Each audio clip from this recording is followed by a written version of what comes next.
സനാതന ധർമ്മം യഥാർത്ഥത്തിൽ യുവതലമുറയ്ക്ക് മാത്രമല്ല, എല്ലാ തലമുറയ്ക്കും ഒരുപോലെ സന്ദേശം നൽകുന്നതാണ്.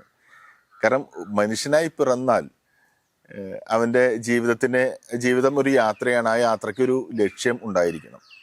ആ ലക്ഷ്യം യഥാർത്ഥത്തിൽ മനുഷ്യരാശിയുടെ ഓരോ മനുഷ്യൻ്റെയും പൂർണ്ണത തന്നെയാണ് ആ ലക്ഷ്യം. ഓം പൂർണ്ണമത പൂർണ്ണമിതം പൂർണ്ണാത് പൂർണ്ണമുദച്യതേ പൂർണ്ണസ്യ പൂർണ്ണമാദായ പൂർണ്ണമേവാവശിഷ്യതേ. അതായത് പൂർണ്ണത്തിൽ നിന്ന് ഉത്ഭവിക്കുന്നു, ആ പൂർണ്ണത്തിലേക്കുള്ള യാത്രയിലാണ്. ആ പൂർണ്ണത്തിൽ നിന്ന് എടുത്തു മാറ്റിയാൽ അവശേഷിക്കുന്നതും പൂർണ്ണം തന്നെയാണെന്ന്.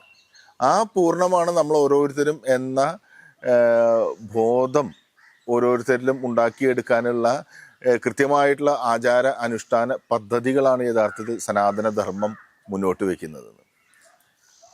അപ്പോൾ യുവതലമുറയാണെങ്കിലും ഏത് തലമുറയാണെങ്കിലും മനുഷ്യൻ്റെ പൂർണ്ണതയിലേക്കുള്ള യാത്രയാണ് ജീവിതം എന്നുള്ള സന്ദേശമാണ് യഥാർത്ഥത്തിൽ സനാതനധർമ്മം മുന്നോട്ട് വയ്ക്കുന്നത്.